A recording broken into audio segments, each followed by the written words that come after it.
As you know, we are doing poverty, that is chapter number 7 of Indian economic development.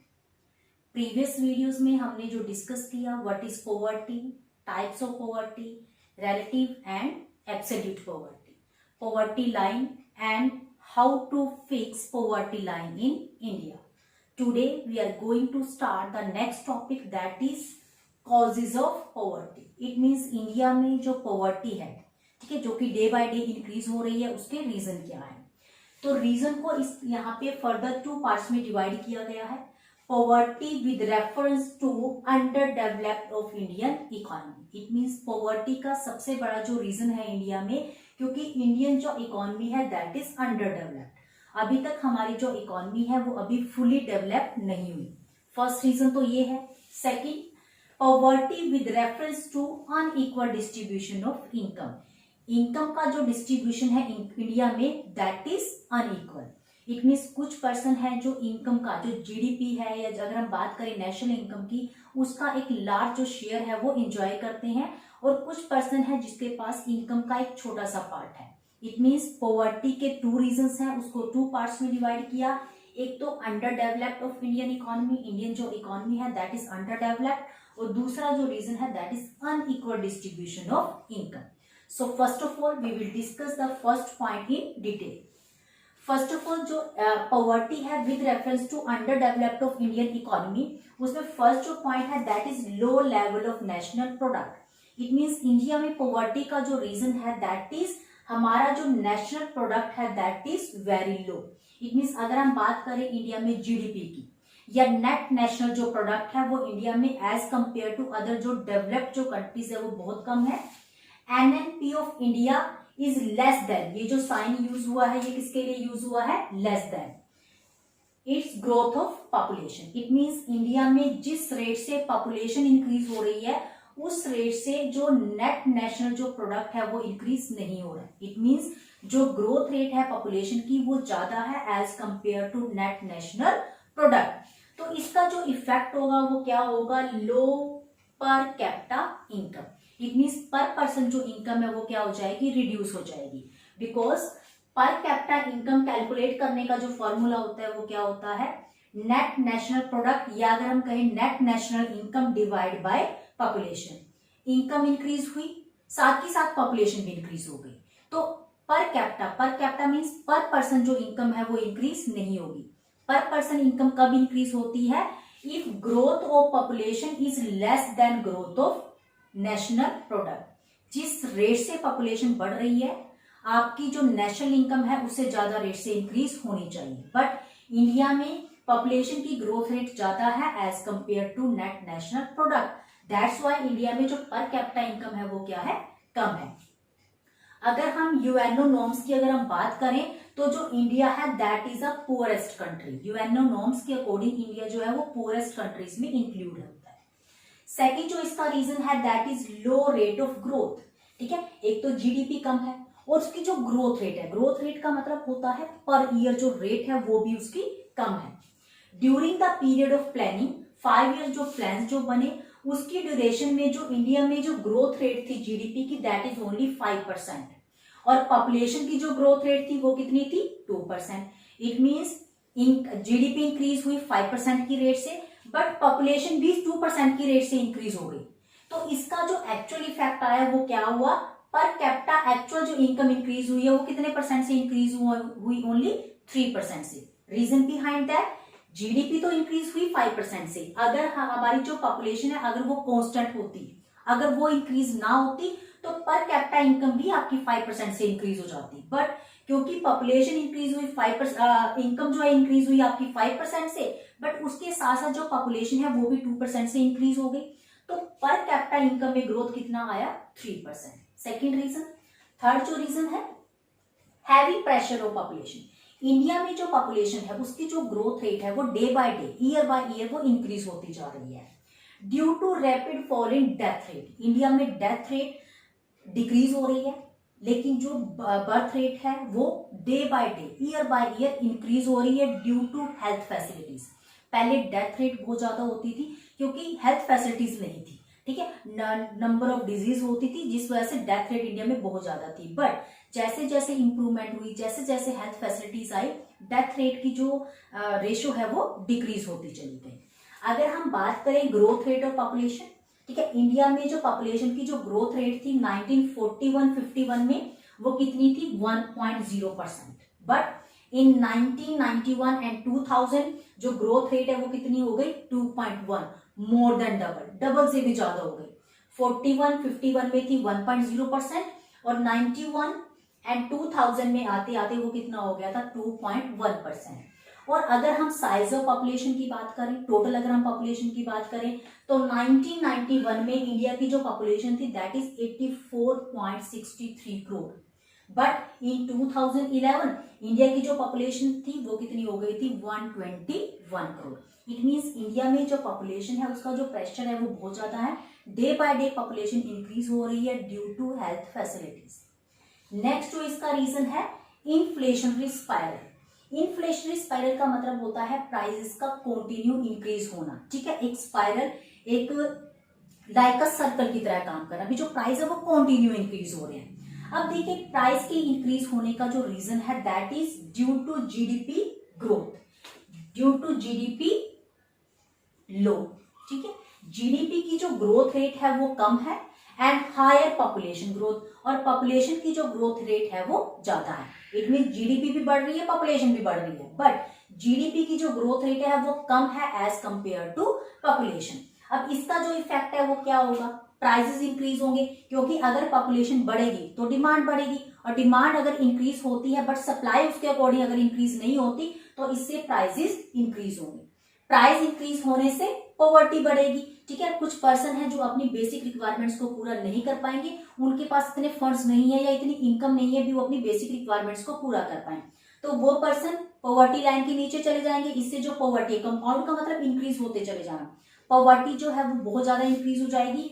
That's why reduce in real income, real income reduce हो जाएगी। Real income का मतलब होता है जब आप money income को goods की फॉर्म में कन्वर्ट कर देते हो। इट मीन्स आप मनी इनकम से कितनी गुड्स परचेज कर पा रहे हो। सपोज करो आपके पास 100 रुपीज है, 100 जो रुपीज है that is your money income. आज इस मार्कर का जो प्राइस है दैट इज 20 रुपीज, ठीक है। आपके पास 100 रुपीज है, अगर मार्कर का प्राइस 20 रुपीज है तो आप कितने मार्कर परचेज कर पा रहे हो 5 मार्कर, तो that is your real income. It means 100 rupees की हेल्प से हम 5 मार्कर्स को परचेज कर सकते हैं। बट अगर प्राइस इंक्रीज हो जाए, अगर सपोज करो इसका जो प्राइस है वो 20 से 50 रुपीज हो जाए, इनकम तो अब भी आपके पास 100 रुपीज ही है, लेकिन अब पहले आप 5 मार्कर परचेज कर पा रहे थे but now you can purchase only 2 marker, तो क्या आपकी मनी इनकम रिड्यूस हो गई? नो। इनकम कौन सी रिड्यूस हुई? आपकी रियल इनकम। रियल इनकम का मतलब होता है जब आप मनी इनकम को गुड्स की फॉर्म में कन्वर्ट कर देते हो। It means due to poverty, due to inflation, prices increase होने की वजह से हमारी रियल इनकम डिक्रीज होती है, मनी इनकम डिक्रीज नहीं होती, ठीक है। हमारी परचेजिंग पावर कम हो जाती है, दैट इज रियल इनकम। और इसका जो इफेक्ट है वो क्या होगा, increase number of person below poverty line. अगर प्राइसेस इंक्रीज होंगे तो इससे वो पर्सन जो अपनी बेसिक रिक्वायरमेंट्स को पूरा नहीं कर पा रहे हैं वो बिलो पॉवर्टी लाइन के नीचे चले जाएंगे। इट मीन इन्फ्लेशनरी जो स्पाइरल है उसका रीजन क्या है, जीडीपी ग्रोथ रेट कम है, पॉपुलेशन की ग्रोथ रेट ज्यादा है, इस वजह से प्राइस इंक्रीज हुए, प्राइस के इंक्रीज होने की वजह से पॉवर्टी इंक्रीज हुई, पॉवर्टी के इंक्रीज होने की वजह से रियल इनकम डिक्रीज हो गई, और रियल इनकम के डिक्रीज होने की वजह से बिलो पॉवर्टी लाइन जो पर्सन है उसकी जो पॉपुलेशन है उसके जो नंबर है वो इंक्रीज हो जाए। So here are few more reason of poverty with reference to under development of Indian economy. First बात करते हैं chronic unemployment and under employment. India में पॉवर्टी का जो रीजन है that is chronic unemployment and under employment, ठीक है। अगर हम बात करें अनएम्प्लॉयमेंट की तो इंडिया में 2011-12 में जो अनएम्प्लॉयड पर्सन थे उसके जो नंबर था that is 2.45 crore, and in 2016 मार्च में जो पॉपुलेशन है वो कितनी इंक्रीज हो गई थी दैट इज 4.35 करोड़ जो पर्सन है वो अनएम्प्लॉयड थे। इट मीन्स 2011-12 में जो अनएम्प्लॉयड थे that is 2.45 crore, and in 2016 जो नंबर था वो कितना इंक्रीज हो गया था 4.35 करोड़। तो एक ये रीजन था पॉवर्टी का। After that capital deficiency, deficiency का मतलब होता है कमी। इट मींस इकोनॉमिक जो ग्रोथ है that is totally depend on capital investment. किसी भी इकोनॉमी की जो ग्रोथ है वो किसके ऊपर डिपेंड करती है, कैपिटल के ऊपर। There is a positive relation between capital investment and growth. It means जितनी ज्यादा कैपिटल इन्वेस्टमेंट होगी उतनी ज्यादा एक इकोनॉमी ग्रो करेगी। बट इंडिया में लैक ऑफ कैपिटल है, इन्वेस्टमेंट की कमी है। Due to lack of capital जो प्रोडक्शन का जो लेवल है वो रिड्यूस हो गया, ठीक है, प्रोडक्शन एक्टिविटी उसका जो लेवल है वो रिड्यूस हो जाएगा। That's why low level of employment, क्योंकि जब प्रोडक्शन एक्टिविटीज ही नहीं है तो इससे एम्प्लॉयमेंट का लेवल रिड्यूस हो जाएगा, और एम्प्लॉयमेंट का लेवल रिड्यूस होने से जो पॉवर्टी का लेवल है वो अप हो जाएगा। एक ये रीजन था इसका। Next, lack of able and efficient entrepreneur. Entrepreneur का मतलब होता है बिजनेसमैन। इंडिया में एफिशिएंट और एबल जो कैपेबल जो पर्संस है उसकी कमी है, लाइक अ बिजनेसमैन काम करने के लिए। And reason behind that due to education system, क्योंकि हमारा जो एजुकेशन सिस्टम है that is not skilled based, that is not job oriented, ठीक है। एजुकेशन सिस्टम है लेकिन वो जॉब ओरिएंटेड नहीं है, जॉब प्रोवाइड नहीं करता, और हमारा जो सिस्टम है वो स्किल बेस्ड भी नहीं है। Due to education system India में एबल और एफिशिएंट जो एंटरप्रेन्योर है उसकी कमी है। दैट्स व्हाई प्रोडक्शन एक्टिविटीज का लेवल रिड्यूस हो गया, और अगर प्रोडक्शन एक्टिविटीज का लेवल रिड्यूस हो जाएगा तो उससे जो पॉवर्टी है वो इंक्रीज हो जाएगी, ठीक है। एजुकेशन सिस्टम की वजह से स्किल्ड और एबल एंटरप्रेन्योर नहीं है, दैट्स व्हाई प्रोडक्शन एक्टिविटीज का लेवल रिड्यूस हो गया, और इसकी वजह से जो पॉवर्टी है वो डे बाय डे इंक्रीज हो रही है। नेक्स्ट जो रीजन है that is outdated social institutions, ठीक है, हमारे जो रिवाज है, हमारे जो ट्रेडिशंस हैं, दैट्स व्हाई इसकी वजह से भी पॉवर्टी इंक्रीज हो रही है। Due to like caste system and joint family system, ठीक है, कास्ट सिस्टम की वजह से या ज्वाइंट फैमिली जो सिस्टम है, कई बार आपके पास जॉब अपॉर्चुनिटीज होती हैं but out of your city, but you are not able, ठीक है, आप वहां पे मूव नहीं कर पाते ड्यू टू ज्वाइंट फैमिली की वजह से, आप नहीं जा पा रहे हो। तो इस वजह से जो पॉवर्टी है वो डे बाय डे इंक्रीज हो रही है, क्योंकि ओल्ड सिस्टम है। तो ये डायनेमिक जो चेंजेस होती है, डायनेमिक का मतलब होता है कॉन्टिन्यू जो चेंजेस होते हैं उसमें एज अ ऑब्स्टेकल की तरह काम करते हैं। इससे जो जीडीपी है वो हैम्पर हो जाएगी, हैम्पर का मतलब वो कम हो जाएगी, उसके ऊपर नेगेटिव इफेक्ट पड़ेगा, और जो पॉवर्टी है वो सस्टेन्स, जो पॉवर्टी है वो कंटिन्यू चलती रहेगी। It means we are not able to above the poverty line, to move above the poverty line, ठीक है, हम पॉवर्टी लाइन से ऊपर नहीं आ पाएंगे due to social institution, due to tradition. Next जो इसका रीजन है that is lack of infrastructure. Infrastructure जो है that is the foundation of growth and development. अगर किसी भी कंट्री को ग्रो करना है उसका जो इंफ्रास्ट्रक्चर है वो सॉलिड होना चाहिए। तो इंफ्रास्ट्रक्चर को बेसिकली टू पार्ट्स में डिवाइड किया गया है, economic infrastructure and social infrastructure. Economic infrastructure में आता है energy, transport and communication. It means अगर हमें इंडस्ट्रीज को स्टैब्लिश करना है, अगर उसको हमें ग्रो करना है तो हमारा एनर्जी, ट्रांसपोर्ट और कम्युनिकेशन जो सिस्टम है दैट शुड बी स्ट्रॉन्ग। और आपका जो सोशल इंफ्रास्ट्रक्चर है उसमें आता है education, health and housing services. अब देखिए अल्टीमेटली जो काम है वो ह्यूमन बींग्स को करना है, ठीक है, जो मैन पावर है जिसको हम बोलते हैं अपना ह्यूमन बींग जो है, जो वर्कर्स हैं, अगर वो एफिशिएंट नहीं होगी तो क्या हम इन फैसिलिटीज का प्रॉपर यूज कर पाएंगे? नो। इट मीन जो ह्यूमन कैपिटल है that should be solid. Human जो कैपिटल है वो कैपेबल होनी चाहिए। Both are interrelated. अगर हमारे पास ह्यूमन कैपिटल कैपेबल है लेकिन इकोनॉमिक इंफ्रास्ट्रक्चर नहीं है, हमारे पास इकोनॉमिक इंफ्रास्ट्रक्चर है लेकिन हमारे पास ह्यूमन जो पावर है वो अच्छी नहीं है, वो कैपेबल नहीं है, it means both are the foundation of growth and development. अगर हमें किसी भी कंट्री को डेवलप करना है तो हमारा जो इंफ्रास्ट्रक्चर है वो स्ट्रॉन्ग होना चाहिए। बट इंडिया में जो इंफ्रास्ट्रक्चर है उसकी भी कमी है, ठीक है, वो भी कम है। दैट्स वाई जो पॉवर्टी है वो डे बाय डे इंक्रीज हो रही है। So all these point are related to poverty with reference to under development of the economy. Next हम बात करेंगे poverty with reference to unequal distribution of income. Here are few causes of poverty with reference to unequal distribution of income. इससे पहले हमने study किया causes of poverty due to underdevelopment of Indian economy, ठीक है। Now we will discuss about the unequal distribution of income. It means India में poverty का जो second जो reason है that is unequal distribution of income. We know India में income का जो distribution है that is not equal, ठीक है। टॉप के जो 20 या 30% जो पर्सन है they are enjoying more than 50% of national income, and below जो 20% है, इट मीन बॉटम की जो 20% पॉपुलेशन है, they are not even able to fulfil their basic needs. ठीक है, गवर्नमेंट ने बहुत से एफर्ट्स किए इस डिफरेंस को रिड्यूस करने के लिए, but they are not able. Okay, first of all बात करते हैं जो डिफरेंस है रिच एंड पुअर का, उसको रिड्यूस करने के लिए गवर्नमेंट कौन से वाला मेथड यूज करती है? Progressive taxation. It means with a system of progressive taxation and other measures, measures means methods. ठीक है, government try to moderate the inequality. Progressive taxation और अदर मेथड, अदर में आ जाएगी आपकी लाइक सब्सिडीज। ठीक है, डिफरेंट टाइप की जो फैसिलिटीज गवर्नमेंट जो है प्रोवाइड करती है पुअर पर्संस को। तो गवर्नमेंट प्रोग्रेसिव टैक्सेशन की हेल्प से या अदर मेजर्स की जो हेल्प से पॉवर्टी को रिड्यूस करने के लिए या इनकम का जो अनइक्वल जो डिस्ट्रीब्यूशन है उसको रिड्यूस करने के लिए गवर्नमेंट एफर्ट करती है। प्रोग्रेसिव टैक्सेशन का मतलब क्या होता है? High tax rate with higher income and low tax rate with low income. It means वो पर्सन जिसकी इनकम हाई है उस पे हाई टैक्स लगेगा, और वो पर्सन जिसकी इनकम लो है उस पे या तो उसको टैक्स एग्जम्प्ट कर दिया जाएगा या फिर टैक्स की रेट भी कम होगी। But despite all such measures, poverty in India has only time to combine. इन सभी एफर्ट्स के बावजूद गवर्नमेंट इतने एफर्ट्स कर रही है, इतने मेथड्स को गवर्नमेंट यूज कर रही है, देन उसके बाद भी इंडिया में जो पॉवर्टी है वो क्या हो रही है? कंपाउंड।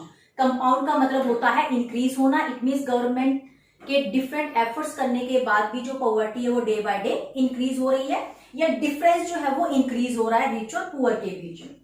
अगर हम बात करें NCAER, what is the full form of NCAER? National council of applied economic research. इसके अकॉर्डिंग, इसकी जो रिसर्च है उसके अकॉर्डिंग 2009-10 के डाटा के अकॉर्डिंग इंडिया में जो टॉप 20% पॉपुलेशन है, इट मीन जो अपर ब्रैकेट के जो पर्सन है 20%, they are getting 53.2% of total income. It means total income को अगर 100% मान लिया जाए तो 53.2% जो इनकम का जो शेयर है वो कितने पर्सन के पास है? 20% पॉपुलेशन के पास। एंड बॉटम के जो 20% जो पॉपुलेशन है उसके पास इनकम का कितना शेयर है? ओनली 15.3%। तो आप यहीं से डिफरेंस दे सकते हो कि 20% जो पॉपुलेशन है उनके पास टोटल इनकम का 53.2% है, और जो बॉटम के 40% है they are getting only 15.3%। Another commission, monopoly inquiry commission के अकॉर्डिंग इंडिया में 75 फैमिलीज ऐसी हैं जो 1536 जो कंपनीज है उसको कंट्रोल कर रही हैं। इट मीन्स 1536 कंपनी सिर्फ कितनी फैमिलीज के अंडर है? 75 फैमिलीज के अंडर, जो कि रिच फैमिलीज है। Unequal distribution of income, we know India में इनकम का जो डिस्ट्रीब्यूशन है वो अनइक्वल है।